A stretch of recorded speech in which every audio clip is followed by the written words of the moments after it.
இப்போ தென்னிந்தியாவோட ஆதரவு இருந்தாலும் கூட தென்னிந்தியா வந்து பல வகையில் குறிப்பாக தமிழ்நாட்டை வந்து நிதி தராமல், கல்வி நிதியை தராமல், நீட்டை கொண்டு வந்து, அது மட்டும் இல்லாமல் வந்து நிதி ஆயோக்கில் ரொம்ப நமக்கு பைசா தராமல், நிதி ஒதுக்கீட்டில் வந்து நம்ம தான் அதிகமாக ஜிடிபி தரோம். ஆனால் வந்து அதெல்லாம் வந்து அவங்க கம்மி பண்ணிவிட்டு நீட்டை கொண்டு வந்துட்டாங்க. இந்த மாதிரி வந்து நிறைய தமிழ்நாட்டு மக்கள், குறிப்பாக தென்னிந்தியாவில் குறிப்பாக தமிழ்நாட்டு மக்களை வஞ்சிக்கிற திட்டமாக வந்து இவங்க கொண்டு வந்துட்டாங்க. ஏன்னா தமிழ்நாட்டை பொறுத்த வரைக்கும் பாஜகவால் கால் ஊன்றவே முடியலை.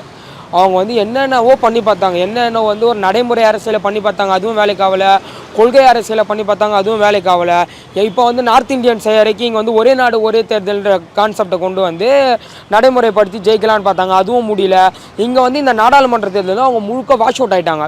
அவங்க கூட்டணியும் ஜெயிக்கலை, அவங்களும் ஜெயிக்கலைன்ற அவங்க அந்த அதிருப்தியில் என்ன பண்ணுறாங்க, இதில் வந்து மும்முரமாக இறங்குறாங்க. 2026 நம்ம இதை பண்ணி அப்படி பண்ணிட்டாங்கன்னா அவங்க ஆட்சி அமைக்கிறதுக்கு தேவையான எம்பிக்கள் தென்னிந்திய எம்பிக்கள் தேவையில்லாதவங்களாக ஆயிடுவாங்க. அவங்க ஆட்சி அமைக்கிறதுக்கு வெறும் வடமாநில எம்பிக்கள் மட்டுமே போதும்.